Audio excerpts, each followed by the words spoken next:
Welcome back to the channel, and I feel so positive for tonight's game. The first time in God knows how long I've started to feel confidence for Arsenal.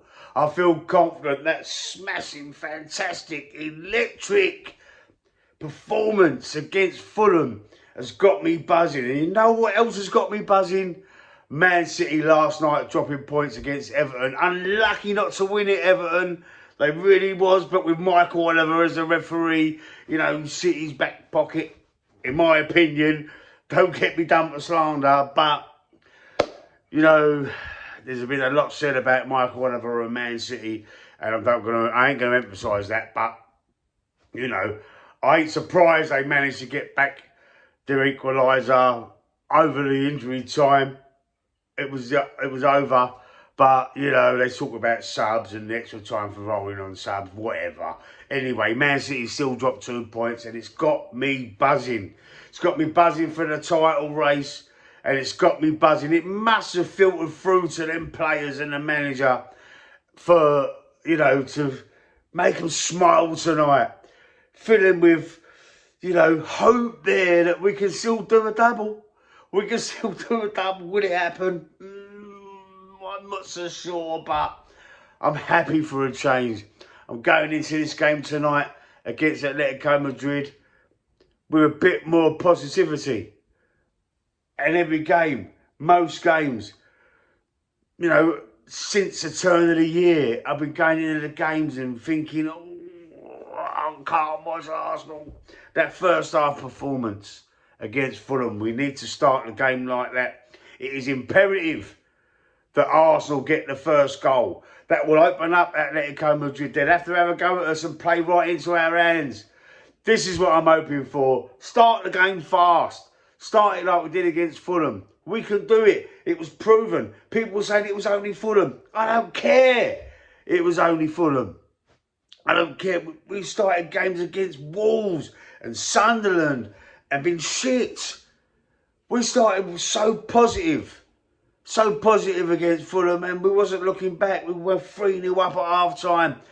Could have got a couple more. Second half, just managed the game perfectly. It's exactly what we need to do tonight against Atletico Madrid. Now, I do believe that there's going to be some changes for this game, even though I don't think there really should be too many. One definite change will be right back. Ben White, sorry. I know, you did sort of find your feet up and a couple of mistakes against Fulham. You did improve in that game, but for me, it's a risk. You're a major risk for the game to start the game against Atletico tonight. We need to get to that final.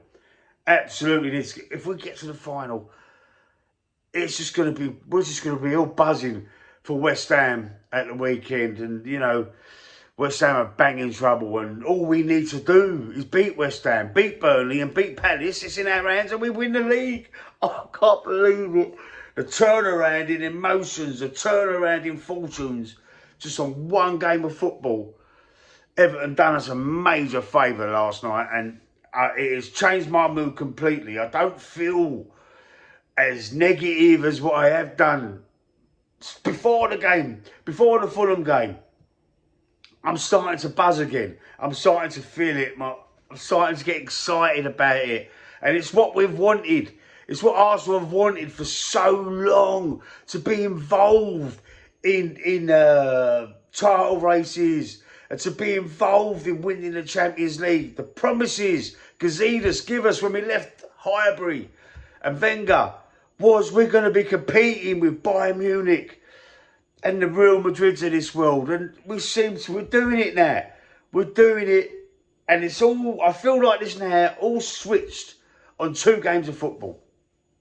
On 2 games of football, us beating Fulham at the weekend, and then Man City dropping points against Everton has totally spun my mood round a 180, and yeah, I'm buzzing, man, I'm buzzing, and let me tell you the team that I believe that we're going to start with tonight.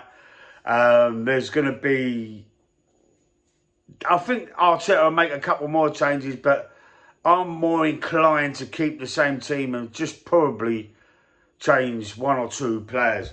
So we're going with David Raya in goal, obviously. We're going with Christian Mosquera at right back. Sorry, Ben White, you're done, mate. You're done. Obviously, Saliba and Gabriel, the centre-half partnership, that can't change. A little bit thinking about the left-back position. Calafiori was fantastic against Fulham. Do we drop him for Nketiah and save Calafiori for West Ham? No. No, I think we keep Calafiori, maybe saving Nketiah for West Ham and see how it goes. But in the midfield, the other change that might happen is Lewis Skelly might be losing his place just because of the experience. Maybe would I change him? I might. I tend to think that I would, but I would stick with Declan Rice in the number 6. Stick with him in that 6, please. He protects that back 4, and he's just immense there. And I said it after the Fulham game. For me, that is his position more than the 8.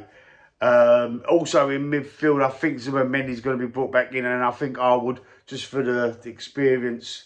Sorry, Miles, you was fantastic against Fulham. But, I think I'd start with Zuma just for the steadiness, And then next to him in the midfield, in the 10, would be Eberechi Eze. Odegaard, I don't care if he's fit. I don't want him in the team. Slows everything down for me. And I don't want him there. Over on the right, Bukayo Saka. Booyakasha. Saka.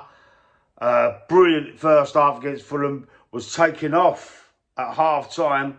But hopefully that was just to manage his comeback from his injury and his minutes and stuff. He starts for me 1,000,000%. And we're going to get the old Saka back. We see a glimpse of it against Fulham. We see the first half against Fulham. How he's back to his best.